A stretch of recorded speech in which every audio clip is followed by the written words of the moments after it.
மாலை வணக்கம். திரும்பமாக ஒரு வேத பாடத்தில் உங்களை சந்திக்கிறேன். மிகவும் மகிழ்ச்சி. இந்த நாளிலே திரும்பமாக நாங்கள் மகாபரிசுத்த ஆவியானவர் என்ற தலைப்பின் கீழே 12ஆம் பாகத்துக்குள் கடந்து வருகிறோம்.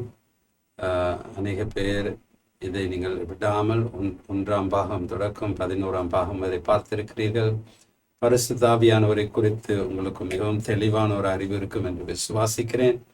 அறிவு இருந்தால் மாத்திரம் போதாது. பரிசுத்த ஆவியானவர் என்பவர் ஒரு நபர். அவரோடு கூட நீங்கள் உங்களுடைய அந்யோன்ய ஐக்கியம் மிகவும் பலப்பட்டிருக்கும் என்று விசுவாசிக்கிறேன். இந்த வேத பாடம் நடத்துவதற்கான நோக்கமே அதுதான். இந்த வேத பாடம் முடியும் போது உங்களுடைய அந்யோன்ய ஐக்கியம், பரிசுத்த ஆவியானவரோடு கூட இருக்கும் அந்யோன்ய ஐக்கியம் வளர்ந்திருக்க வேண்டும். ஆனால் இல்லாவிட்டால் வேதத்தை படித்து என்ன பிரயோஜனம்? இந்த வேத பாடத்தில் கலந்து கொண்டு அறிவை மாத்திரம் வளர்த்து கொண்டு அதற்குடைய கனியை காணாவிட்டால் பிரயோஜனமே இல்லைன்னா. சரி, நாங்கள் ஜெபித்து 12ஆம் பாகத்துக்குள் கடந்து போவோம். அருமையான ஆவியானவரே, உம்மை குறித்து கற்றுக்கொண்ட தந்த கிருபைக்காக நன்றி. நீர் எப்பொழுதும் எங்களோடு கூட இருக்கிறீர். எங்களுடைய உதவியாளர் நீர்.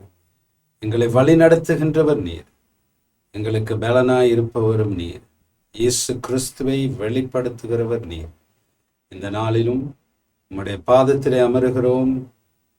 உம்மை குறித்து எங்களுக்கு வெளிப்படுத்தும், கற்றுத்தாரும். எங்களுடைய இருதயம் தயாராயிருக்கின்றதப்பா. எங்களுடைய ஆவிக்குரிய கண்களை திறந்தரணும். இயேசு கிறிஸ்துவின் வல்லமையுள்ள நாமத்தினாலே ஆமென். சரி, இன்றைக்கு போன கிழமை நாங்கள் ஆரம்பித்தோம், எப்படி என்னுடைய ஆவிக்குரிய மனுஷனை நான் கட்டி எழுப்புவது.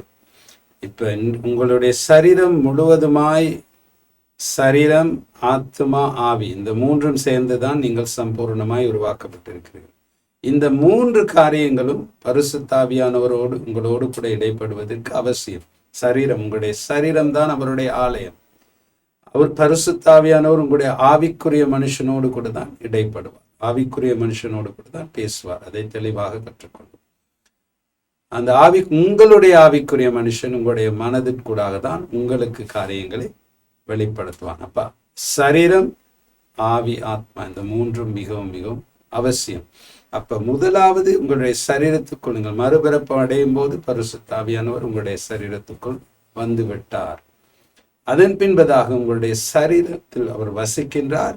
உங்களுடைய ஆவிக்குரிய மனுஷனோடு கூட இடைப்படுவார். அப்ப உங்களுடைய ஆவிக்குரிய மனுஷனின் கொள்கலனை, கெப்பாசிட்டி என்று ஆங்கிலத்தில் சொல்வார், அதை நீங்கள் விரிவுபடுத்த உங்களுடைய ஆவிக்குரிய மனுஷனை பலப்படுத்த பரிசுத்த ஆவியானவரோடு கூட உங்களோடு கூட இடைப்படுவதற்கு பரிசுத்த ஆவியானவருக்கு மிக இலவாக இருக்கும். அப்போ உங்களுடைய ஆவிக்குரிய மனுஷனையும் உங்களுடைய ஆத்மாவையும் எப்படி கட்டி எழுப்புவது என்பதை குறித்து தான் இப்பொழுது நாங்கள் படிக்கிறோம். அப்ப நான் போன கிழமை 2 காரியங்களை உங்களுக்கு சொன்னேன். முதலாவது, ஆவிக்குரிய மனுஷனை கட்டி எழுப்புவதற்கு என்ன? தேவனுடைய வார்த்தையை தியானிக்க வேண்டும். 2வது, தேவனுடைய வார்த்தையை கிரியையில வைக்க வேண்டும். இந்த 2 காரியங்களை போன கிழமை பார்த்தோம் என்று விசுவாசிக்கிறேன். ஒரு காரியத்தை மாத்திரம் பார்த்தோம் என்று விசுவாசிக்கிறேன். தேவனுடைய வார்த்தையை நாங்கள் கிரியையிலே வைப்பது மிகவும் முக்கியம் என்பது போன கிழமை நாங்கள் பார்த்தோம். இதை திரும்ப நாங்கள் பார்ப்போம். ஏனென்றால் தேவனுடைய வார்த்தையை நீங்கள் கிரியையிலே வைக்கும் போதுதான் உங்களுக்குள்ளாக ஒரு மாற்றுதல் வரும். சரி, அப்ப யாக்கோபு 1ஆம் அதிகாரம் 22, 25 பார்ப்போம். அதை பார்த்து விட்டு நாங்கள் 3வது காரியத்துக்கு போவோம்.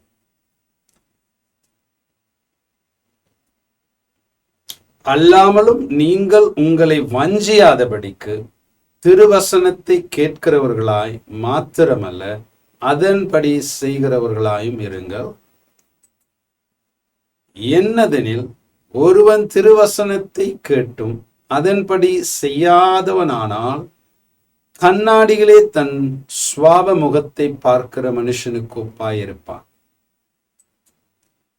அவன் தன்னை தானே பார்த்து அவ்விடம் விட்டு போன உடனே தன் சாயல் இன்னதென்பதை மறந்து விடுவான். சுயாதீன பிரமாணமாகிய பூரண பிரமாணத்தை உற்று பார்த்து அதிலே நிலைத்திருக்கிறவனே கேட்கிறதை மறக்கிறவனாயிராமல் அதற்கேற்ற கிரியை செய்கிறவனாயிருந்து தன் செய்கையில் பாக்கியவானாயிருப்பான். சரியா? அப்ப பாக்கியவானாயிருப்பதற்கு என்ன செய்ய வேண்டும்? தேவனுடைய வசனத்தை கேட்டு அதை கிரியையிலே வைக்க வேண்டும்.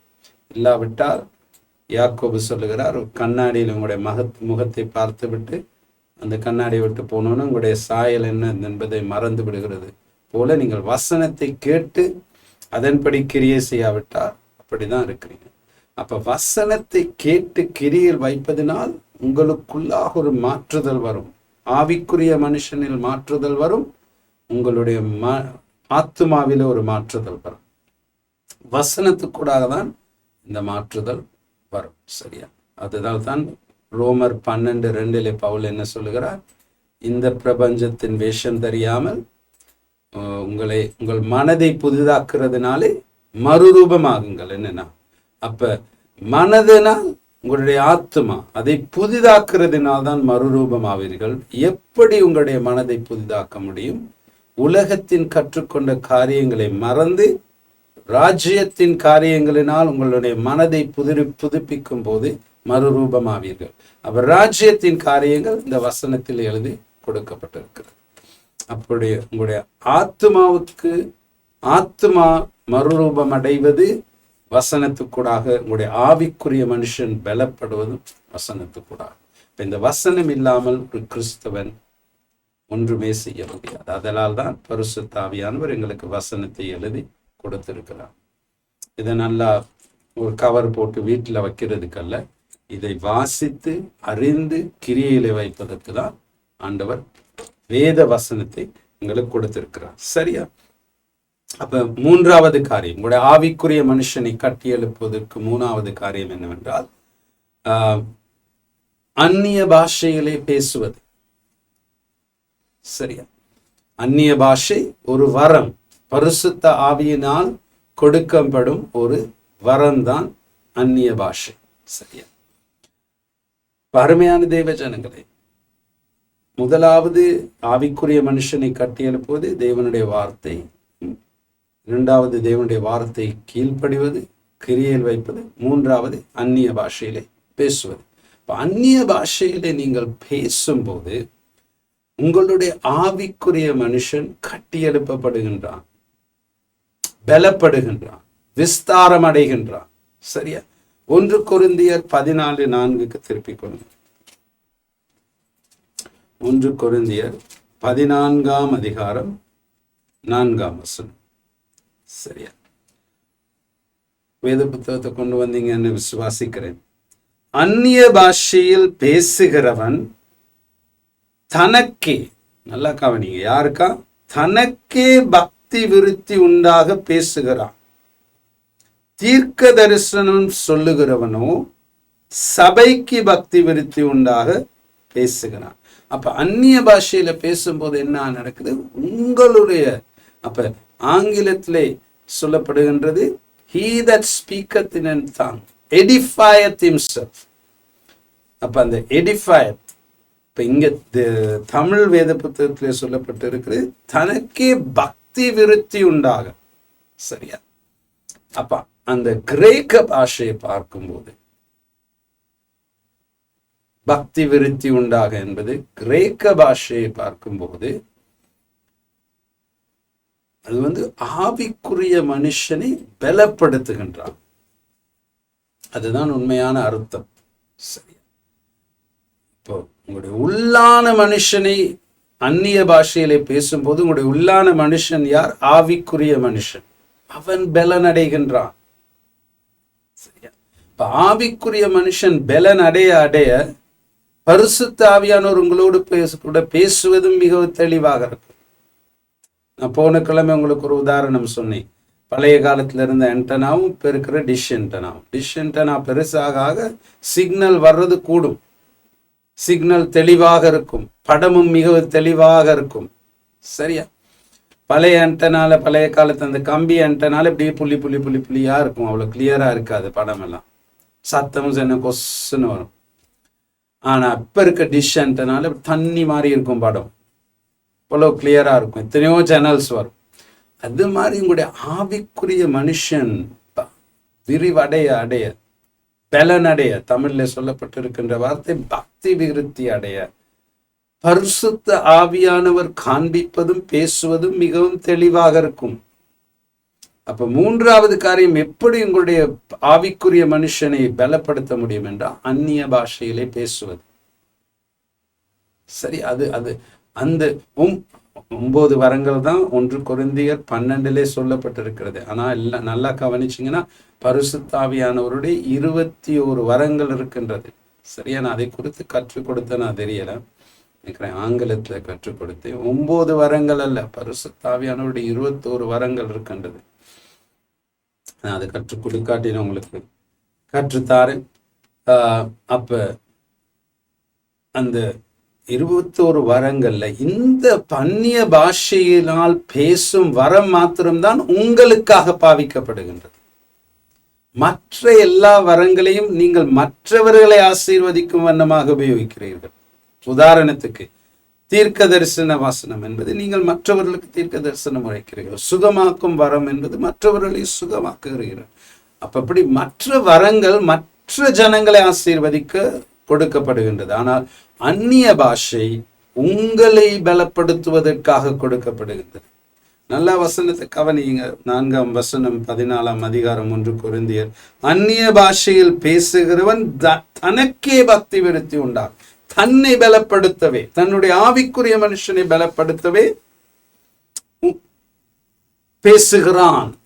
சரியா, அதனாலதான் அருமையான தேவ ஜனங்களே, பரிசுத்த ஆவியானவருடைய அபிஷேகம் உங்கள் மேல் வரும்போது இந்த வரத்தோடே வருகிறார். நீங்க வேதத்தை நல்லா பாருங்க, எங்கெங்கு பரிசுத்த ஆவியானவருடைய அபிஷேகம் ஜனங்கள் மேல் இறங்கினதோ அங்கே அந்நிய பாஷையிலே பேசினார். அப்ப இன்றைக்கு பரிசுத்த ஆவியானவருடைய அபிஷேகத்தினை பெற்றுக்கொள்ளும் போது அதன் ஒரு அடையாளமாக அவர்கள் அந்நிய பாஷையில ஏன் பேசுகிறார்?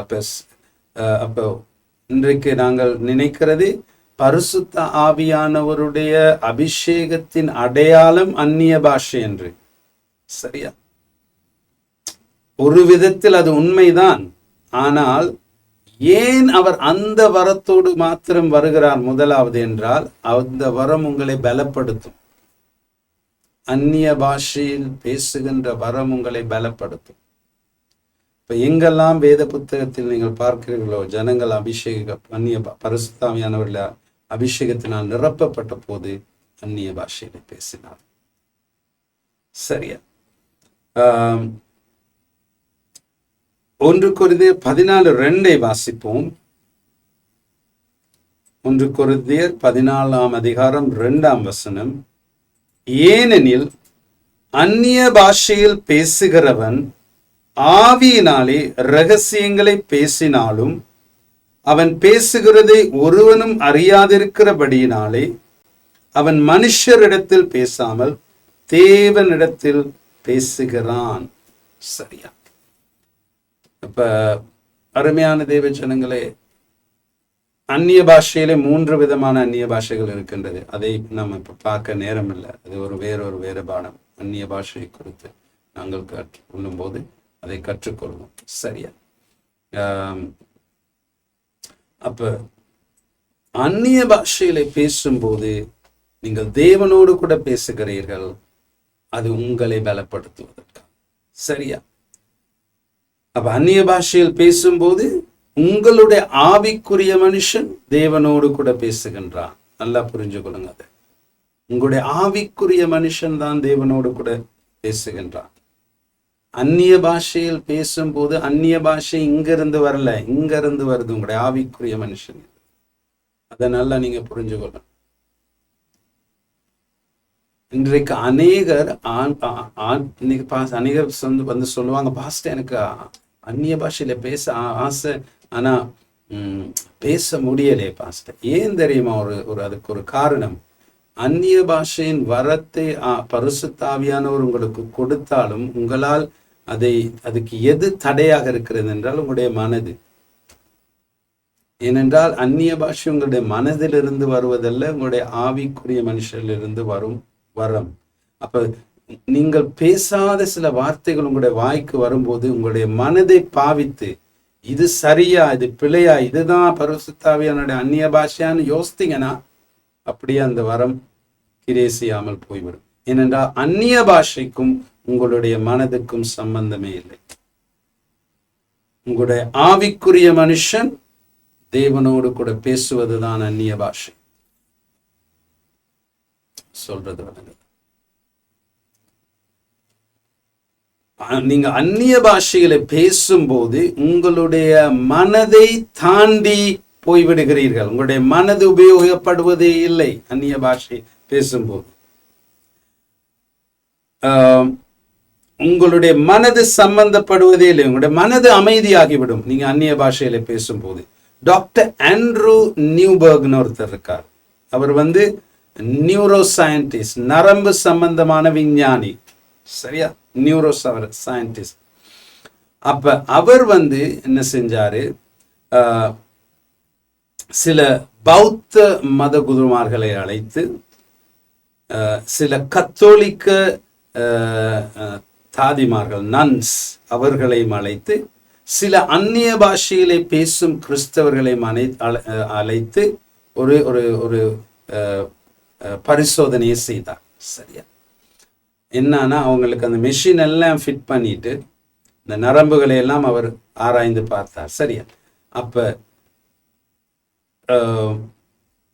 பௌத்த குருமார்கள் அவர்கள் ஓதும் போது, கத்தோலிக்க நன்கள் ஜெபிக்கும் போது அவர்களுடைய மூளையின் நரம்புகள் வேலை செய்து கொண்டுதான் இருந்தது. சரியா, அந்த மெஷின்ல இதை காண்பித்தது. அந்த மெஷின்ல எல்லாம் ஓடிக்கொண்டிருந்தது.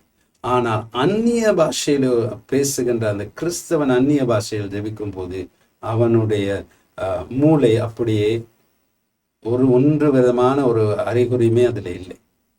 அந்த மெஷின்ல ஒன்றுமே காண்பிக்கவில்லை. அப்ப அவர் அறிந்து கொண்டார், அந்நிய பாஷை பேசும்போது நம்முடைய மனது அங்கே மூளை சம்பந்தப்படுவதில்லை, மனது அதிலே சம்பந்தப்படுவதில்லை என்பதை நிரூபித்தார். சரியா, அப்ப அந்த ஃப்ரண்டல் லோப்ஸ் இருக்கு எங்களுடைய மூளையிலே. ஃப்ரண்டல் லோப்ஸ் அதுதான் எங்களுடைய மூளையை கட்டுப்படுத்தும் இடம். சரியா, அந்நிய பாஷையில் பேசும்போது அந்த இடம் மிகவும் அமைதியாய் போய்விட்டது. ஆனா மற்றவர்கள், அந்த பௌத்த குருமார்கள், கத்தோலிக்க நன்ஸ், அவங்க ஜெபிக்கும் போது இந்த மூளை, அந்த ஃப்ரண்டல் லோப்ஸ் பயங்கரமா வேலை செய்து கொண்டது. அந்நிய பாஷையில ஜெபிக்கும் போது அது அப்படியே அமைதியாய் போய்விட்டது.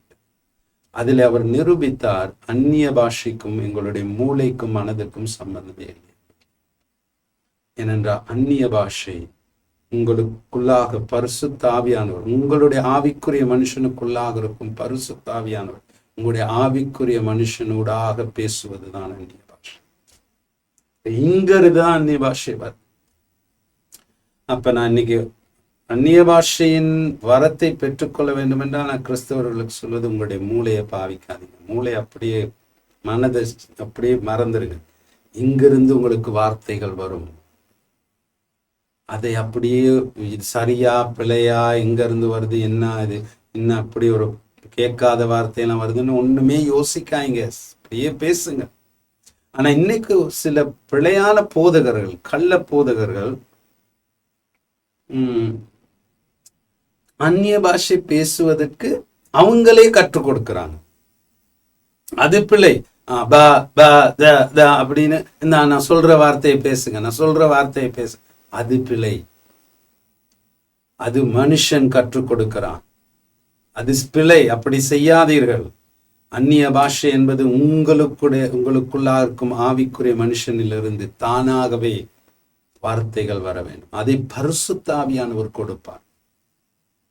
சரியா, அப்ப இந்த அந்நிய பாஷையிலே பேசும்போது உங்களுடைய ஆவிக்குரிய மனுஷன் பலனடைகிறான்.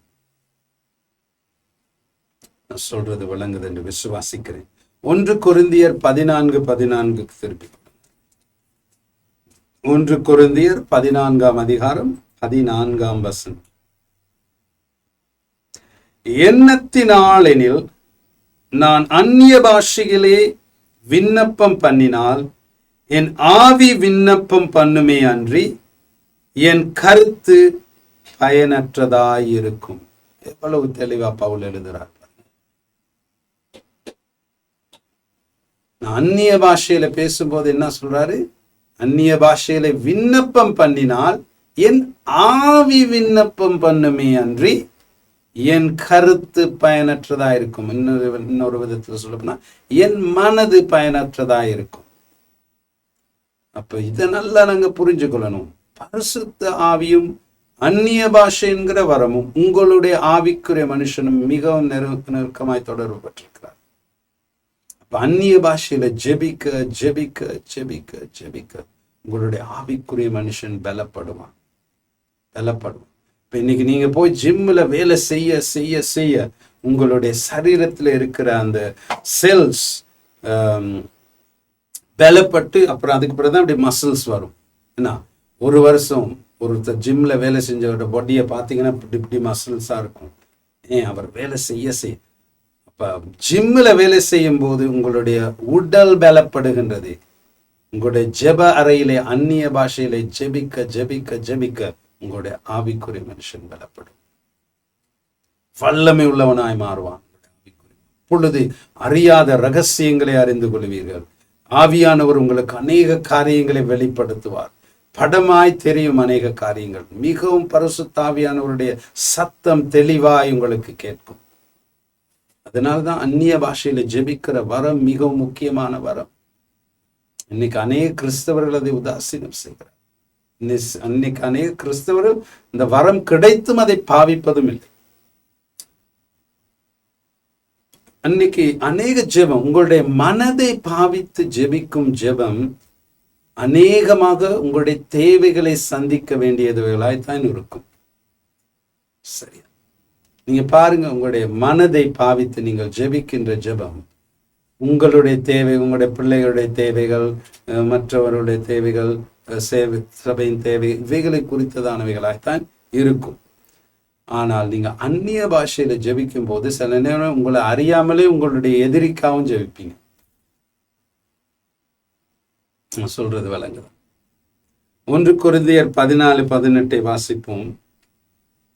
1 கொரிந்தியர் 14 அதிகாரம் 18 உங்கள் எல்லாரிலும் நான் அதிகமாய் பாஷைகளை பேசுகிறேன், இதற்காக என் தேவனை ஸ்தோத்தரிக்கிறேன்.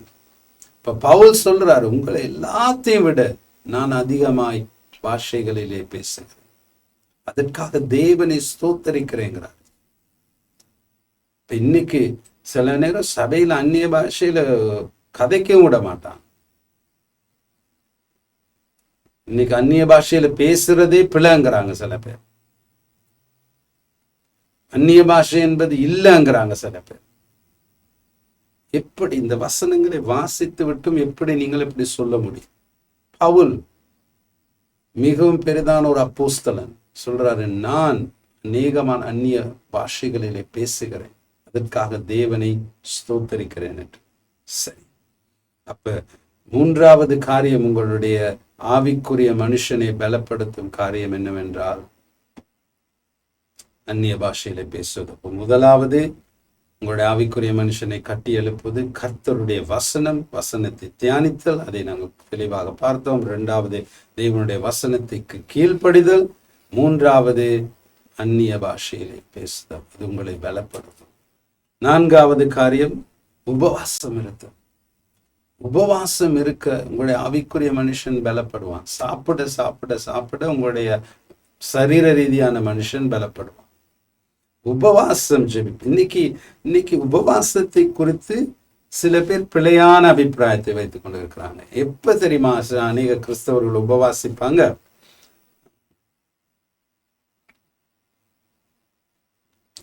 திடீர்னு அவங்களுக்கு ஒரு தேவை சந்திக்க வேண்டிட்டு, பண தேவை இருக்கு, இல்லாட்ட சரீரத்துல சுகம் இல்லைன்னு ஆண்டவர் டாக்டர் சொல்லிட்டாரு, மெடிக்கல் ரிப்போர்ட் ஒன்று வந்துருச்சு, உன்னுடைய ஆர்ட்டெல்லாம் பிளாக் ஆயிருச்சு. அப்படி இந்த மாதிரி ஒரு கஷ்டமான சூழ்நிலை வரும்போது தான் கிறிஸ்தவர்கள் ஜெபிப்பாங்க. அது பரிசுத்த ஆவியானவரினால் வழி நடத்தப்படுகின்ற உபவாசம் அல்ல. உபவாசம் என்பது பரிசுத்த ஆவியானவரினால் நீங்கள் வழி நடத்தப்பட வேண்டும். நான் சொல்றது போல, அந்த பிரதர் உபவாசிக்கிறாரு ஒவ்வொரு மாசமும், நானும் உபவாசிக்க போறேன், அப்படி உபவாசிச்சு ஒன்றும் சரி வராது. இந்த சிஸ்டர் ஒரு கிழமைக்கு ஒருத்தருக்கா உபவாசிக்கிறாங்க, அவங்கள கொப்பியடிச்சு நானும் உபவாசிக்க போறேன். பரிசுத்த ஆவியானவர் உங்களை உபவாசிக்க வழி நடத்த வேண்டும். அப்படி இல்லாட்டி உபவாசித்து கெஸ்ட்ரைட்டிஸ் எல்லாம் வந்து ஐயோன்னு கிடப்பீங்க. இயேசு வேதத்திலே இயேசுவை குறித்து எழுதப்பட்டிருக்கும் போது ஒரே ஒரு இடத்துல தான் 40 நாட்கள் இயேசு உபவாசிக்க பரிசுத்த ஆவியானவரினாலே வனாந்தரத்துக்கு வழி நடத்தப்பட்டார் என்பதுதான் வசனம் சொல்லுது. ஏன்? அவரை ஊழியத்துக்கு தயார் பண்ணும் வண்ணமாக. அப்ப நீங்க உபவாசிக்கணும்னா பரிசுத்த ஆவியானவர் உங்களை வழி நடத்த வேண்டும். இன்னைக்கு அநேக கிறிஸ்தவ நினைக்கிறாங்க, நான் உபவாசித்து ஜெபிக்கும் போது ஆண்டவருடைய கரத்தை ஒரு மாதிரி திருப்பி எனக்கு தேவையான காரியத்தை பெற்றுக்கொள்ளலாம். இல்லவே இல்லை. இன்றைக்கு உங்களுடைய சரீரத்திலே சுகம் இல்லை என்றால் நீங்கள் அதுக்கு சுகத்தை பெற்றுக்கொள்வதற்கு உபவாசிக்க வேண்டிய அவசியமே இல்லை. ஆண்டவர் சொன்னார்னா கட்டாயமாய் உபவாசிச்சுதான் ஆகணும். நான் சொல்றேன், மற்றபடி சிலுவையிலே உங்களுடைய சுகத்துக்காக இயேசு கிரயத்தை செலுத்தி விட்டார். உங்களுக்கு சுகத்தை கொடுப்பதற்காக அவர் சிலுவையிலே மறித்து கிரயத்தை முழுவதுமாய் செலுத்தி விட்டார். அதற்காக நீங்கள் இனி உபவாசிக்க வேண்டிய அவசியம் இல்லை. விசுவாசித்து சுகத்தை பெற்றுக்கொள்ளுங்க. அவர் செய்து முடித்த சிலுவையிலே செய்து முடித்த காரியத்தை விசுவாசித்து உங்களுடைய சுகத்தை பெற்றுக்கொள்ளுங்க. அவர் சிலுவையிலே செய்து முடித்த காரியத்தை விசுவாசித்து உங்களுடைய ஆசீர்வாதத்தை பெற்றுக்கொள்ளுங்க. அதற்கு உபவாசிக்க வேண்டிய அவசியம். ஏன் நீங்கள் உபவாசிக்க, எப்பொழுது நீங்கள் உபவாசிக்க வேண்டும் என்றால் உங்களுடைய ஆவிக்குரிய மனுஷனை கட்டி எழுப்புவதற்காக. இல்லாவிட்டால் ஏதாவது ஒரு தீர்மானத்தை நீங்கள் எடுக்க வேண்டி இருக்கும் என்றால், ஒரு முக்கியமான ஒரு தீர்மானத்தை உங்களுடைய வாழ்க்கையில எடுக்க வேண்டும் என்றால், ஒரு 2 ஜாப் இருக்கு, எந்த ஜாப்பை நான் எடுக்கிறது, இல்லாட்டி 2 ப்ரொபோசல்ஸ் வந்திருக்கு, யாரை கல்யாணம் செய்வது, இந்த வீட்டை வாங்குவதா அந்த வீட்டை வாங்குவதா, அப்படின்னா அநேக முக்கியமான தீர்மானங்கள் எடுக்கும் போது, இல்லாவிட்டால் உங்களுடைய ஆவிக்குரிய மனுஷனை கட்டி எழுப்புவதற்கு நீங்கள் உபவாசிக்கிறது உண்மையான உபவாசம். சரி. ஏனென்றால் நீங்கள் உபவாசிக்கும் போது உங்களுடைய சரீரம் பலவீனப்பட்டு போகும். அதோடு நான் சொல்ல வேண்டிய காரியம் என்னன்னா, உபவாசிச்சுட்டு அங்கங்க ரோட்ல அலைஞ்சு தெரிஞ்சுக்கிட்டு இருக்காங்க. உபவாசிச்சுட்டு போய் ஆபீஸ்ல வேலை செஞ்சுக்கிட்டு இருக்காங்க. உபவாசித்தால் ஜெபியுங்க. அறையை மூடிக்கொண்டு உபவாசித்து ஜெபியுங்கள்னு தான் வேதம் சொல்லுது. இன்னைக்கு நான் நிறைய பேர் பார்த்திருக்கேன், பாஸ்டர் நான் உபவாசம், அப்ப எங்க போறீங்க? நான் இல்லை, இந்த ஷாப்பிங் போய்கிட்டு இருக்கேன் பாஸ்டர். உபவாசத்துல பிரயோஜனமே இல்லை. உபவாசத்துல ஜெபி உட்காந்து, இல்லாவிட்டால் உபவாசம் இல்லாம சாப்பிட்டு நல்லா அலைஞ்சு தெரிஞ்சு ஷாப்பிங்க பண்ணிக்கிட்டு இருக்கு. உபவாசமும் ஜெபமும் ஒன்றோடு இணைந்து இருக்கின்றது. உபவாசிக்கிறவன் ஜெபிக்க கடவன். ஏனென்றால் உபவாசிக்கும் போது நீங்கள் உபவாசிக்கும் போது ஆவிக்குரிய உலகத்துக்குள் பிரவேசிக்கிறீர்கள். சரியா? அப்போ உபவாசித்து நாங்கள் தேவனுடைய சமூகத்தை இருந்து ஜெபிக்கும் போது தேவனுடைய சத்தம் எங்களுக்கு மிகவும் தெளிவாக இருக்கும். ஏனென்றால் உங்களுடைய சரீர ரீதியான மனுஷன் பலவீனப்பட்டு போவான், உங்களுடைய ஆவிக்குரிய மனுஷன் பலப்படுவான் உபவாசிக்கும் போது. சரியா? அப்ப நான் ஒவ்வொரு கிழமை ஒரு நாள் உபவாசம் இருந்து ஜெபிப்பேன். ஏன்னா என்னுடைய ஆவிக்குரிய மனுஷனை கட்டி எழுப்புவது. மற்றபடி இந்த தேவையை பெற்றுக்கொள்ளணும், அந்த தேவையை தேவன் சந்திக்கணும், அதுக்காக நான் உபவாசிக்கிறதே இல்லை. நான் ஒன்று உபவாசிப்பதே என்னுடைய ஆவிக்குரிய மனுஷனை கட்டி எழுப்புவதற்கா. இல்லாவிட்டால் நான் ஒரு முக்கியமான தீர்மானம் எடுக்க வேண்டியிருந்தால் உபவாசம் இருந்து ஜெபிப்பேன். ஆண்டவருடைய சத்தம் மிகவும் தெளிவாக. அருமையான தேவ ஜனங்களே, நல்லா கேட்டுக்கொள்ளுங்க. நீங்க இந்த வாழ்க்கையை நடக்கும் போது உங்களுக்கு அநேக சத்தங்கள் கேட்கும். ஒரு தீர்மானம் எடுக்க வேண்டும் என்றால் அநேக சத்தங்கள் கேட்கும். ஒன்று, உங்களுடைய ஆவிக்குரிய மனுஷன் பேசுவான், உங்களுடைய ஆவிக்குரிய மனுஷன் பேசுவான். அசுத்தாவிகள் பேசும், மனுஷர்கள் பேசுவார்கள், உலகம் ஒன்று சொல்லும். இப்படி அநேக சத்தங்கள் உங்களுடைய காலில் கேட்கும் போது உங்களுக்கு தீர்மானம் எடுப்பது மிகவும் கஷ்டமா இருக்கும். உங்களுடைய மனைவி ஒன்று சொல்லுவாங்க, உங்களுடைய பிள்ளைகள் ஒன்று சொல்லுவாங்க, உங்களுடைய பாஸ்டர் ஒன்று சொல்லுவாங்க, ஆஃபீஸில் இருக்க ஃப்ரெண்ட்ஸ் ஒன்று சொல்லுவாங்க, நீ இதை செய், நீ அதை செய், நீ இதை அப்படியே ஒரே குழப்பமா. அந்த மாதிரி நேரங்களில் நேரம் எடுத்து உபவாசித்து நீங்கள் ஜெபிக்கும் போது உங்களுடைய சரீரம் பலவீனப்பட்டு போகும், உங்களுடைய ஆவிக்குரிய மனுஷன் பலப்படுவான். அப்பொழுது ஆவிக்குரிய மனுஷனில் இருக்கும் பரிசுத்த ஆவியானவர் பேசும் சத்தம் மிகவும் தெளிவாக. அதுதான் உபவாசிப்பதற்கு மிகவும் முக்கியம். சொல்றது விளங்குதான். உபவாசம் உங்களுடைய ஆவிக்குரிய மனுஷனை பலப்படுத்தும். பவுல் சொல்லுகிறார், என்னுடைய சரீர ரீதியான மனுஷனை என்னுடைய ஆவிக்குரிய மனுஷனை கீழாக வைத்திருக்கிறேன். அப்ப இன்னொரு காரியம் நான் சொல்ல வேண்டும். சில பழக்க வழக்கங்களுக்கு நீங்கள் அடிமையாக இருக்கும்போது, சரியா, உங்களுடைய அந்த இச்சை, கண்ணின் இச்சை, சரீரத்தின் இச்சைகள் எங்கிருந்து வருகிறது? இந்த சரீரத்திலிருந்து தான் வருகின்றது. சரியா? அப்ப உதாரணத்துக்கு சொல்லுவோமே, ஒரு ஒரு ஒரு சகோதரி போனோகிராஃபி, பாலியல் சம்பந்தமான அந்த ஆபாசமான படங்களுக்கு அடிமைப்பட்டிருந்த இப்ப விடுதலையாகி கர்த்தருக்குள்ளாக வாழ்றார். ஆனா திடீர்னு சில நேரங்கள்ல அந்த அந்த ஆசை திரும்பவும் வரலாம். ஏனென்றால் இந்த பாவமான சரீரம், இந்த சரீரத்திலே பாவத்தின் நியதி கிரியை செஞ்சு கொண்டுதான் இருக்கு. என்னைக்கு நீங்க மரித்து கிலோங்களோ அன்னைக்குத்தான் இந்த பாவத்தின் நியதி உங்களுடைய சரீரத்தில் வேறு செய்யும், சரீரத்தில் கிரியை செய்யும் பாவத்தின் நியதி அழிந்து போகும். அது வரைக்கும் இந்த சரீரத்திலே இந்த பாவத்தின் நியதி கிரியை செய்து கொண்டுதான் இருக்கின்றது. அப்ப இந்த சரீரத்தை ஆவிக்குள்ளான மனுஷனுக்கு கீழாக வைத்திருப்பது மிகவும் மிகவும் முக்கியம். இல்லாவிட்டால் உங்களுடைய பாவத்துக்கு நீங்கள் இடம் கொடுத்து விடுவீர்கள். ஏன்னா இந்த சரீரம் பாவம் செய்வதற்கு எப்பொழுதும் எத்தனம் செய்து கொண்டிருக்கும். அப்ப அந்த மாதிரி வாஞ்சைகள் வரும்போது, இப்ப சில பேர் சிகரெட்டை குடிச்சிட்டு விட்டுருவாங்க, அதன் பின்பதா தேவனுக்குள்ளாவ.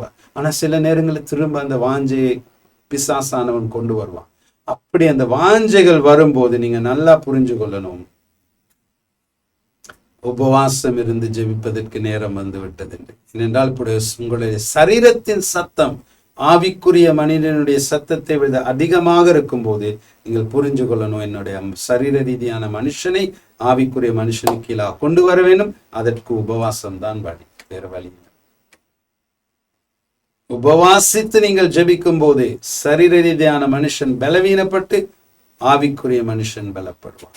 அப்ப எப்பொழுது உங்களுடைய வாழ்க்கையில் உங்களுடைய பலவீனங்கள் உங்களை ஆட்கொள்ள ஆரம்பிக்கின்றதோ அன்றைக்கு நீங்கள் தீர்மானிக்கணும், உபவாசம் இருந்து ஜெபிக்க வேண்டும். ஏனென்றால் அந்த சரீரத்துக்கு எப்பொழுதும் இடம் கொடுக்காதீர்கள். சரீரம் எப்பொழுதும் அதன் இச்சையை நிறைவேற்றிக் கொள்ளதான் ஆசைப்படும். சரியா? அப்போ எந்த விதத்தில் உங்களுடைய ஆவிக்குரிய மனுஷனை கட்டி எழுப்பலாம். ஏனென்றால் உங்களுடைய ஆவிக்குரிய மனுஷனை கட்டி எழுப்பாமல் பரிசுத்த ஆவியானவரோடு வேலை செய்ய முடியவே முடியாது. முதலாவது தேவனுடைய வசனத்தை தியானிக்கிறது, அதனால் கட்டி எழுப்பப்படுவான் ஆவிக்குரிய மனுஷன். இரண்டாவது வசனத்துக்கு கீழ்ப்படுதல். மூன்றாவது அந்நிய பாஷைகளை பேசுதல். நான்காவது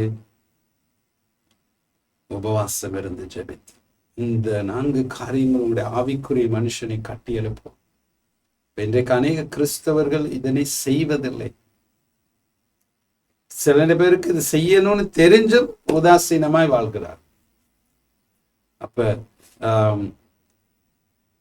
இது நாங்கள் தீர்மானம் எடுக்க வேண்டும். தீர்மானம் எடுக்காமல் ஒன்றுமே எங்களுடைய வாழ்க்கையில நடக்காது.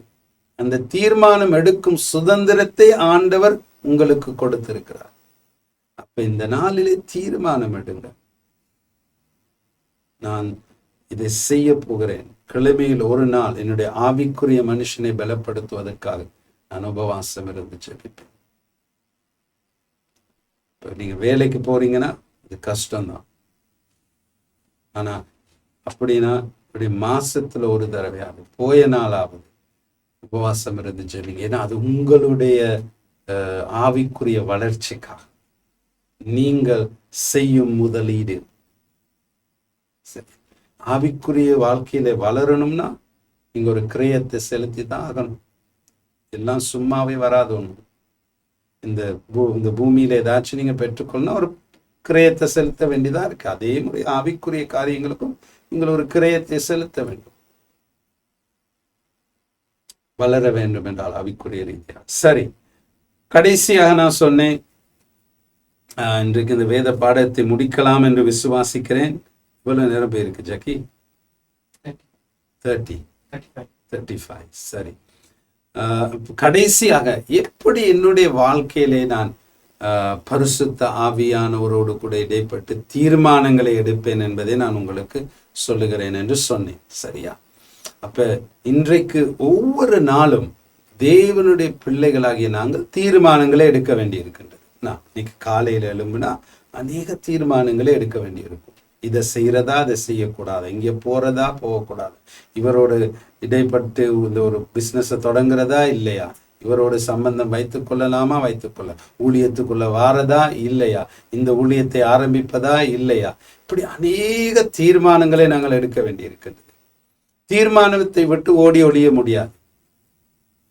தீர்மானத்தை விட்டு ஓடி ஒளிஞ்சிங்கன்னா ஒரு நாளும் வாழ்க்கையில முன்னேறவே மாட்டீங்க.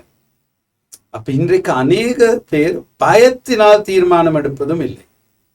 இப்ப ஒரு எனக்கு தெரிஞ்ச ஒரு அருமையான தேவனுடைய பிள்ளை, கர்த்தருக்கு பயந்து மிகவும் அருமையான தேவனுடைய பிள்ளை. அந்த பிள்ளைக்கு நல்ல ப்ரொபோசல் வந்தாலும் அதை புரிந்து கொண்டு சுவாகரித்து கொண்டு இவர்தான் நான் கல்யாணம் பண்ணணும்னு தீர்மானம் எடுக்கிறதே இல்லை. ஏன்? பயம். அவருடைய பெற்றோர்களுடைய திருமணம் விவாகரத்திலே முடிந்தது நிமித்தமாக என்னுடைய திருமணமும் அப்படி ஆகிவிடுமோன்னு என்று நல்ல ப்ரொபோசல்ல ஆண்டவர் கொண்டு வந்தாலும் தீர்மானம் எடுக்கவே மாட்டேங்கிறாங்க அந்த பிள்ளை. ஏன்? பயம். அப்ப எப்படி நாங்கள் தீர்மானம் எடுப்பது? தேவன் ஆயத்தம் பண்ணின காரியங்களை நாங்கள் பெற்றுக்கொள்வது மிகவும் முக்கியம். நான் 1 கொரிந்தியர் 2:9 உங்களுக்கு காண்பித்தேன். உங்களுடைய கண் காணவும் இல்லை, காதுகள் கேட்கவும் இல்லை, உங்களுடைய இருதயத்தில் தோன்றவும் இல்லை, தேவன் மேல் அன்பு வைத்திருக்கிறவர்கள் மேல் அவர் ஆயத்தம் பண்ணின காரியங்களை. 10வது வசனம் சொல்றது, பரிசுத்த ஆவியானவர் அதை எங்களுக்கு வெளிப்படுத்துவார். சரியா? அப்ப நாங்க வெளிப்படுத்தும் போது இதை தீர்மானம் எடுத்து அதனை பெற்றுக்கொள்வதற்கு இதுதான் பரிசுத்த ஆவியானவர் எனக்கு காண்பிப்பது, இதை நான் பெற்றுக்கொள்ள வேண்டும் என்பதற்கு நாங்கள் சில காரியங்களை செய்ய வேண்டியிருக்கு. இப்ப என்னுடைய வாழ்க்கையிலே நான் ஒரு அறிகுறியாக, இது என்னுடைய தனிப்பட்ட வாழ்க்கையில நான் செய்யும் காரியம், அதை நீங்கள் செய்யலாம், செய்யாமலும் போகலாம், அது உங்களுடைய அபிப்பிராயம். நீங்கள் இதை விசுவாசிக்காமலும் போகலாம், அது உங்களுக்கு இருக்கிற சுதந்திரம். நான் என்னுடைய வாழ்க்கையில செய்வதை உங்களுக்கு பகிர்ந்து கொள்கிறேன். அதை ஏற்றுக்கொள்வதும் ஏற்றுக்கொள்ளாததும் உங்களுடைய பொறுப்பு. ஏற்றுக்கொள்ள வேண்டிய அவசியமும் இல்லை. ஏற்றுக்கொண்டு அதன்படி கிரியை செய்ய போகிறீர்கள் என்றால் அது உங்களுடைய தீர்மானம். இப்போ என்னுடைய வாழ்க்கையில் நான் தீர்மானம் எடுக்கும்போது முதலாவது நான் பார்க்கும் ஒரு காரியம் சமாதானம் இருக்கின்றதா. சரியா? சமாதானம் இருக்கின்றதா என்பதை நான் முதலாவது பார்ப்பேன். ஏனென்றால் பரிசுத்த ஆவியானவரோடு கூட நீங்கள் நெருங்கி கிரியை செய்யும் போது உங்களுக்குள்ளாக ஒரு சமாதானம் இருக்கும். சரியா? சமாதானத்துக்கும் உங்களுடைய வெளிப்புறமாக இருக்கும் பிரச்சனைகளுக்கும் எந்த விதமான சம்பந்தமுமே இல்லை. உங்களுக்குள்ளாக இருக்கும் சமாதானத்துக்கும் உங்களுக்குள் வெளியாக இருக்கும் பிரச்சனைகளுக்கும் சம்பந்தமே இல்லை. ஏனென்றால் சமாதானம் என்பது பரிசுத்த ஆவியானவர் கொடுக்கும் ஒரு கனி. சரி, அப்ப பரிசுத்த ஆவியானவர் அந்த கனியை உங்களுடைய வெளிப்பிரகாரமான பிரச்சனைகளை அடிப்படையாக வைத்து கொடுக்க போவதில்லை. நீங்கள் பரிசுத்த ஆவியானவரை பிரியப்படுத்துகின்ற நேரங்களில் எல்லாம் அந்த சமாதானம் உங்களுக்குள்ளாக இருக்கும். பரிசுத்த ஆவியானவருக்கு பிரியமாக நீங்கள் நடக்கும் போதெல்லாம் அந்த சமாதானம் தொடர்ந்து உங்களுக்குள்ளாக இருக்கும். ஏனென்றால் அந்த சமாதானம் உங்களுடைய ஆவிக்குரிய மனுஷனிலிருந்து வருகின்றது. கலாத்தியர் 5:22 நீங்கள் வாசித்து பார்த்தீர்கள் என்றால், பரிசுத்த ஆவியானவருடைய கனிதான் சமாதானம், அன்பு, சந்தோஷம், சமாதானம். சரி, இவைகள் பரிசுத்த ஆவியானவருடைய கனி. அப்ப இன்றைக்கு பரிசுத்த ஆவியானவரே எங்களுடைய சமாதானமாய் இருக்கிறார். கிறிஸ்துவே எங்களுடைய சமாதானமாய் இருக்கிறார். எபேசியர் 2:14 வாசிப்போம். எபேசியர் 2:14 எபேசியர் 2ஆம் அதிகாரம் 14ஆம் வசனத்துக்கு திருப்பிக் கொள்வோம்.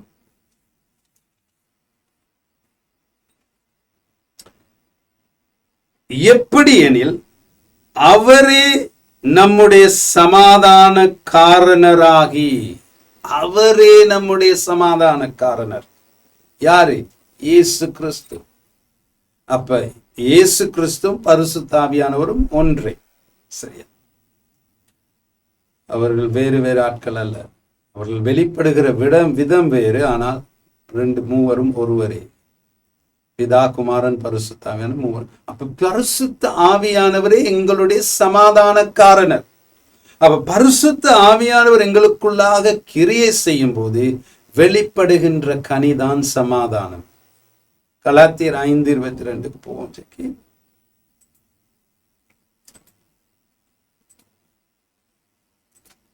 கலாத்தியர் 5ஆம் அதிகாரம் 22ஆம் வசனத்துக்கு திருப்பி பாருங்க.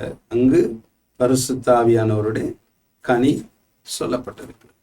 ஆவியின் கனியோ அன்பு, சந்தோஷம், என்ன? சமாதானம். சரியா? அப்ப இன்றைக்கு அநேக கிறிஸ்தவர்கள் நினைப்பது என்னன்னா, பிரச்சனை இல்லாத விடத்தில் தான் சமாதானம் என்று. பிரச்சனை இல்லைன்னா எனக்கு சமாதானம் இருக்கு. சமாதானத்துக்கும் பிரச்சனைக்கும் சம்பந்தமே இல்லை. இன்னைக்கு உங்களை வெளிப்புறமாக புயல் அடிச்சு கொந்தளிச்சு பயங்கரமா இருந்தாலும் உங்களுக்குள்ளாக ஒரு சமாதானம் இருக்கும். அதை நீங்க அனுபவிச்சிருக்கிறீங்களோ இல்லையோ தெரியல. இயேசு எப்படி படகுல அப்படி தூங்கினாரு? அவ்வளவு பெரிய புயல் அடிக்குது, கப்பலே கவுந்து போற வரைக்கும், ஆனா தூங்கிக்கிட்டு இருக்காரு. ஏன்? சமாதானம், உள்ளாக இருக்கும் சமாதானம். உண்மையாக அந்த சமாதானத்தை கட்டளையிட்டு தான் புயலையும் அடக்கினார். சமாதானம் உனக்கு உண்டாவதா, பீஸ் பி அன்டு யூ அப்படின்னு சொல்லிதான் அந்த புயலையே அடக்கினார். அப்ப அருமையான தேவ ஜனங்களே, சமாதானம் என்பது பிரச்சனை இல்லை என்பது அர்த்தம் அல்ல. பிரச்சனையின் மத்தியிலும் உங்களுக்குள்ளான மனுஷனுக்குள் பரிபூர்ண சமாதானம் இருக்கும். அதுதான் பரிசுத்த ஆவியானவருடைய கனி. அவரே எங்களுடைய சமாதானத்தின் காரணம். அப்ப அதனாலதான் எனக்கு சொல்ல, இயேசு கிறிஸ்து உங்களுக்கு பிரச்சனை இல்லாத வாழ்க்கையை பொருந்தனை பண்ணல, புயல் இல்லாத வாழ்க்கையை உங்களுக்கு பொருந்தனை பண்ணல. சீஷர்களை புயலுக்குள் அனுப்பி அவர்களை கற்பித்தார். இந்த மாதிரி புயலின் மத்தியில் உங்களுக்குள்ளாக சமாதானம் இருக்கும்.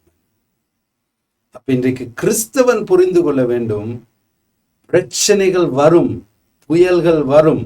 இயேசு கிறிஸ்து ஒரு இடத்துல 2 அஸ்திபாரங்களை பற்றி பேசும்போது சொல்றாரு, ஒரு அஸ்திபாரம் மணலின் மேல் கட்டப்பட்டது, மற்றது கல்லின் மேல் கட்டப்பட்டது. கல்லின் மேல் கட்டப்பட்ட அஸ்திபாரம் என்ன? வசனத்தை கேட்டு கீழ்ப்படிந்தது. என்னுடைய வீடு கல்லின் மேல் கட்டப்பட்ட அஸ்திபாரம். அது மேல புயல் வந்துச்சா இல்லையா? வந்துச்சு. இன்னைக்கு கிறிஸ்தவத்துல போதிக்கிறாங்க என்ன தெரியுமா? நீ இயேசுவின் பின்னாகவா, உனக்கு பிரச்சனையே இருக்காது. இயேசுவுடைய சீஷனாய் மாறும்போது உனக்கு எந்த விதமான பிரச்சனையும் இருக்காது, ஆசீர்வாதம் பொத்துக்கிட்டு கொட்டும் அப்படிமா. அது பிழை. இயேசு சொன்னாரு, நீ என்னுடைய சீஷனா மாறணும்னா உன்னைத்தானே மறந்து என் சிலுவையை எடுத்துக்கொண்டு பின்தொடர்ந்து. இயேசு சொன்னா, இந்த உலகத்திலே உங்களுக்கு உபத்திரவம் உண்டு, திடன் கொள்ளுங்கள், நான் இந்த உலகத்தை ஜெயம் கொண்டேன். அப்ப இந்த உலகத்துல உங்களுக்கு உபத்திரவம் வரும், ஆனால் உபத்திரவத்தின் மத்தியிலும் தேவனுடைய பிள்ளை ஜெயம் கொள்வான். எப்ப? உள்ளான சமாதானம் இருக்கும். அந்த உள்ளான சமாதானம் பரிசுத்த ஆவியானவர் உங்களுக்குள்ளாக கிரியை செய்யும் போது கனியாய் வெளிப்படும். சரி, அப்ப அந்த சமாதானம் எப்பொழுதும் உங்களுக்குள்ளாக இருக்கும். உங்களுக்குள்ள வெளியே எவ்வளவு பிரச்சனை இருந்தாலும் பரவாயில்ல, உள்ளான சமாதானம் அப்படியே இருக்கும். அப்ப அந்த உள்ளான சமாதானத்துக்குள் நீங்கள் அதுக்கு பழகிட்டீங்கன்னா, அந்த சமாதானம் இல்லாம போனோடனே உங்களுக்கு விளங்கிடும், எங்கேயோ எனக்கு இல்லாம போச்சு. அந்த அந்த உள்ளான பரிசுத்தமுடைய கனியாகிய சமாதானத்துக்கு பழகிவிட்ட ஒரு கிறிஸ்தவன் அந்த சமாதானம் இல்லாமல் போகும்போது அவனுக்குள்ளான ஒரு வெறுமையை அவன் உணர்வான். அப்ப அவன் சொல்லுவான், எங்கேயோ ஏதோ சரியில்லை, ஏதோ பரிசுத்த ஆவியானவருக்கு விருப்பமில்லாத ஒரு காரியத்தை நான் செய்கிறேன், இல்லாட்டி செய்ய முயற்சிக்கிறேன் என்பதை புரிந்து கொள்வான். அப்ப நான் ஒவ்வொரு நாளும் காலையில் எழும்பும் போதும் அந்த சமாதானம் அப்படியே எனக்குள்ள. ஆனா ஒரு நாள் காலையில் எழும்பும் போது அந்த சமாதானம் இல்லாவிட்டால் எனக்கு தெரியும், எங்கேயோ பிழைக்குது, எங்கேயோ சரியில்லை, எங்கேயோ பரிசுத்த ஆவியானவரை துக்கப்படுத்திட்டேன், இல்லாட்டி துக்க பண்ண முயற்சிக்கிறேன். அப்படிங்கிற நேரத்தை நான் ஜெபிக்கணும், போய் சொல்லணும், ஆவியானவரே ஏன் என்னுடைய சமாதானம் இல்லாமல் போனது, என்னத்தை நான் பிழையாக செய்கிறேன், இல்லாவிட்டால் எதையாவது பிழையாக செய்ய உத்தேசிக்கிறேனா அப்படிங்கிற போது அவர் காண்பிப்பார் உங்களுக்கு. அப்ப தேவனுக்கு பிரியமில்லாத காரியங்கள், பரிசுத்த ஆவியானவருக்கு பிரியமில்லாத காரியத்தை நீங்கள் தீர்மானிக்க போகும்போது உங்களுடைய சமாதானத்தை இழந்து போய்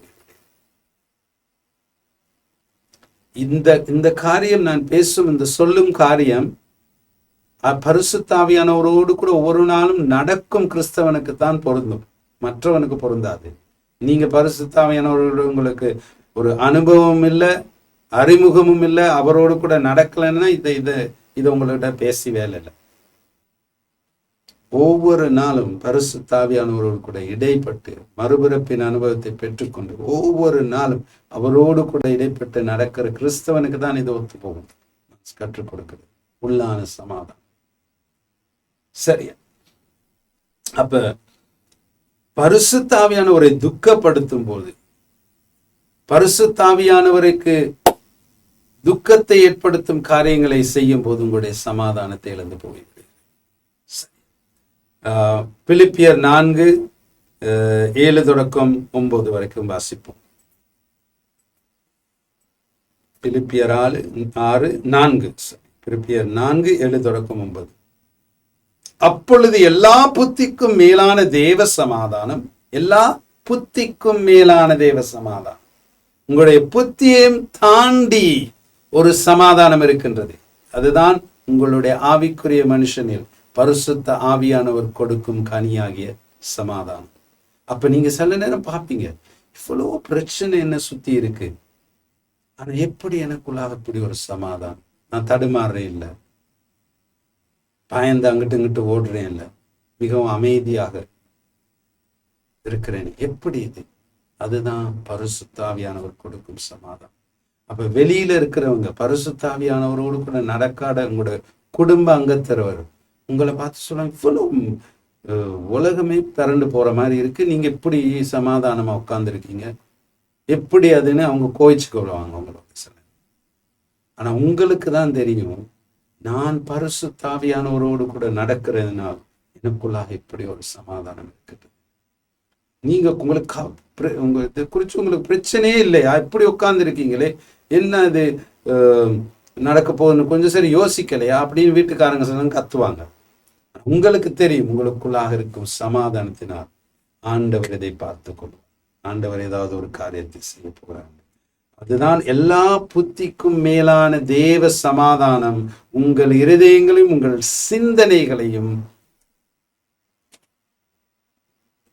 சிந்தைகளையும் கிறிஸ்து இயேசுவுக்குள்ளாக காத்துக்கொள்ளும். சரியா? 8வது வசனம். கடைசியாக சகோதரரே, உண்மை உள்ளவைகள் எவைகளோ, ஒழுக்கம் உள்ளவைகள் எவைகளோ, நீதி உள்ளவைகள் எவைகளோ, கற்புள்ளவைகள் எவைகளோ, அன்புள்ளவைகள் எவைகளோ, நற்கீர்த்தி உள்ளவைகள் எவைகளோ, புண்ணியமும் எதுவோ, புகழ் எதுவோ, அவைகளையே சிந்தித்துக் கொண்டிருங்கள். நீங்கள் என்னிடத்தில் கற்றும் அடைந்தும் கேட்டும் கண்டும் இருக்கிறவைகள் எவைகளோ அவைகளையே செய்யுங்கள், அப்பொழுது சமாதானத்தின் தேவன் உங்களோடு இருப்பார். அப்ப என்னங்க பவுல் சொல்றான்னா, உள்ளான சமாதானம் இருக்கும்போது செய்யற காரியத்தை செஞ்சு கொண்டு போங்க. இதை செய்யணுமா அதை செய்யுங்க, இதை செய்யணுமா அதை செய்யுங்க. என்ன பரிசுத்த ஆவியானவர் உங்களுக்கு சமாதானத்தை கொடுக்கும் போது உங்களுக்கு தெரியும் அவர் உங்களோடு கூட இருக்கிறார், இதோடு கூட அவர் இணைந்து கொள்ளுகிறார். நான் சொல்றது விளங்குறா? அப்ப ஒவ்வொரு நாளும் சமாதானம் இருக்கும்போது நான் செய்த காரியத்தை டக் டக் டக் டக்குன்னு செஞ்சுக்கிட்டே போவேன், பயப்பட மாட்டேன். யார் என்ன சொன்னாலும் இங்க இப்படி செய்ய போறீங்க, என்ன நடக்க போகுது, இப்படி நடந்து, ஒண்ணுமே யோசிக்க மாட்டேன், இப்படியே செஞ்சுக்கிட்டு போவேன். ஏனென்றா எனக்கு தெரியும் பரிசுத்த ஆவியானவரோடு கூட நான் நடக்கிறேன். ஏதாவது ஒன்று பிழையான காரியத்தை நான் செய்ய போறேன்னா அவருடைய சமாதானத்தை இழந்து போய்விடுவேன். அதனால நான் ரொம்ப யோசித்துக்கிட்டு தலையை பிச்சுக்கிட்டு இதை செய்யக்கூடாது இதை செய்யக்கூடாது இருக்க மாட்டேன். விசுவாசத்திலே பயம் இல்லாமல் சமாதானம் இருக்கும்போது நான் முன்னுக்கு போய் கொண்டேதான் இருப்பேன், யார் என்ன சொன்னாலும். ஏனென்றால் பரிசுத்த ஆவியானவரோடு கூட எனக்கு நெருங்கிய தொடர்பு இருக்கிறது. பரிசுத்த ஆவியானவரோடு கூட தொடர்பு இல்லாமல் நான் இப்படிதான் செஞ்சுக்கிட்டு போறேன்னா கடைசியில் எங்கேயாச்சும் போய் நொந்து நூலாகி தான் கிடக்க வேண்டும். இப்ப நான் சொல்லுகிறேன், நான் செய்கிற விதத்தை நான் சொல்லுகிறேன். இதை நீங்கள் ஏற்றுக்கொள்ளலாம், ஏற்றுக்கொள்ளாமல் இருக்கலாம். அப்ப பயம் வரணும் எப்பொழுது? உங்களுடைய சமாதானம் இல்லாமல் போகும். சரி, இல்லாட்டி நீங்க தீர்மானங்களை எடுக்கவே மாட்டீங்க. யோசித்து யோசித்து யோசித்து யோசித்து கர்த்தருடைய சித்தம் இதுனாலும் அதுக்குள்ளேயும் பிரவேசிக்க மாட்டேன். அநேக பேருடைய அபிப்பிராயங்களை கேட்டு கவுன்சிலிங் எடுத்து தலையை சுத்தி கடைசியில பயத்தினால தீர்மானமே எடுக்க மாட்டீங்க. அதெல்லாம் ஒரே இடத்துல இருப்பீங்க. ஆவியானவரோடு கூட நெருங்கிய தொடர்பை வைத்துக் கொள்ளுங்க. உள்ளான சமாதானம் இருக்கும் என்றால் முன்னே போங்க. அதற்கு மேலாக இன்னும் ஒரு அடையாளம் உங்களுக்கு அவசியம்னா, செபிச்சு தேவனிடத்துல ஒரு வார்த்தையை கேளுங்க. கட்டாயமா தேவன் வார்த்தை பேசுவார். இப்ப சமாதானம் இருக்கு, வார்த்தை இருக்கு அப்படின்னா அதுக்கு மேல இன்னும் தீர்மானம் எடுக்காம இருப்பீங்கன்னா கடவுள் தான் உங்களுக்கு உதவி செய்யும். ஒரு நாளும் கடவுள் உங்களுடைய கையை பிடிச்சி இழுத்து கொண்டு போய் விட வேண்டாம். தீர்மானத்தை உங்களுடைய கரத்திலே வைத்து விடுவார். சரியா? அப்ப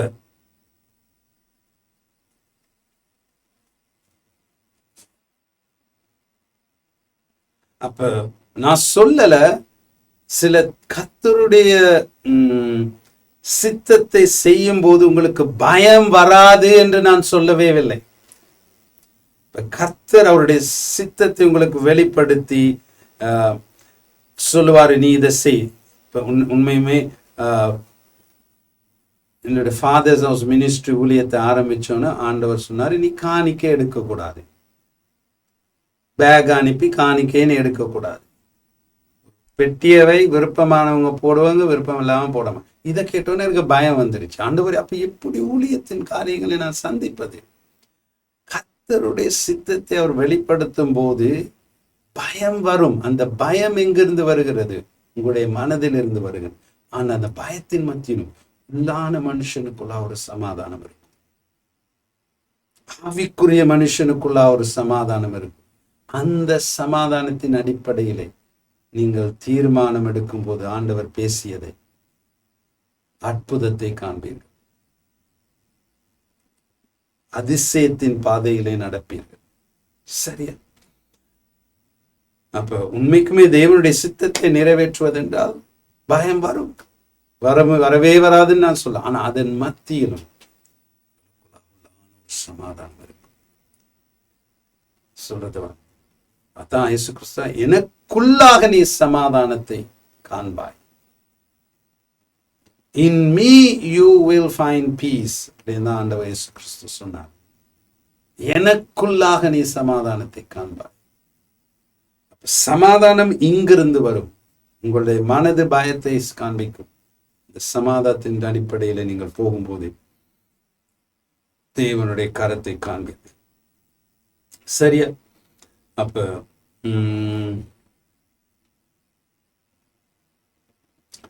இப்ப நான் அடுத்த கிழமை இன்னும் கொஞ்சம் காரியங்களை சொல்ல வேண்டி இருக்கின்றது. அடுத்த கிழமை தான் இதை முடிக்கணும். அவசரப்பட்டு நான் முடிக்க விரும்பல. சரியா? நீங்க எப்படி பரிசுத்த ஆவியானவரினால் வழி நடத்தப்படணும், எப்படி தீர்மானம் எடுக்கணும் என்பதை நான் உங்களுக்கு தெளிவாக அடுத்த கிழமை விளங்கப்படுத்திட்டு இந்த வேத பாடத்தை அடுத்த கிழமை நாங்கள் முடிக்கலாம். சரி, நாங்கள் ஜெபிப்போம். ஆண்டவரே, மற்றும் நேரமாக எங்களோடு கூட நீர் பேசியதற்காக நன்றி அப்பா. உம்முடைய வழிகளை நீர் எங்களுக்கு கற்றுக் கொடுக்கிறதுக்காக நன்றி. மோசேக்கு உம்முடைய வழிகளை நீர் கற்றுக் கொடுத்தீரப்பா.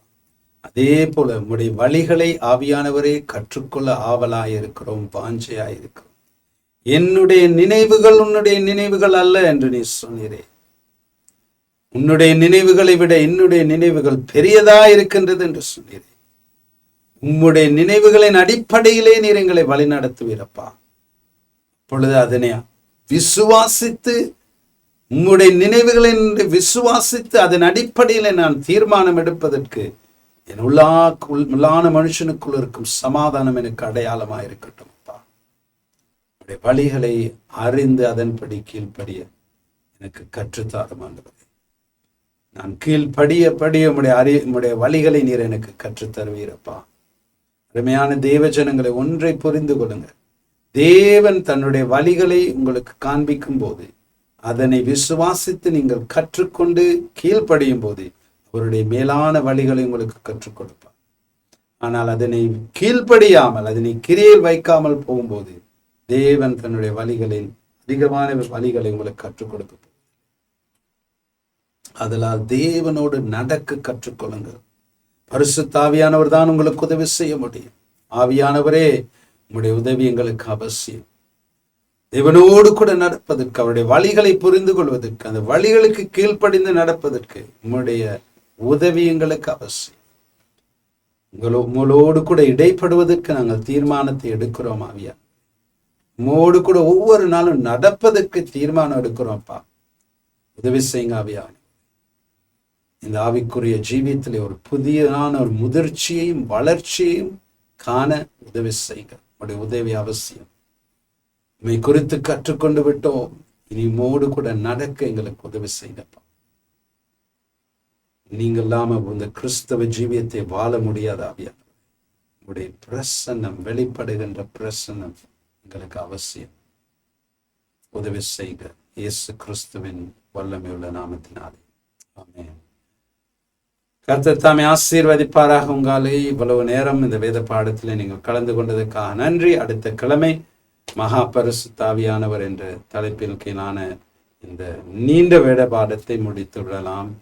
அதன் பின்பதாக ஒரு இடைவெளி எடுத்துவிட்டு திரும்பவும் நான் உங்களை சந்திப்பேன். அடுத்த கிழமை நான் உங்களை சந்திக்கிறேன். ஞாயிற்றுக்கிழமை ஆராதனையிலும் உங்களை சந்திக்க வாஞ்சா இருக்கிறேன். கர்த்தர் தாமே உங்களை ஆசீர்வதிப்பார்.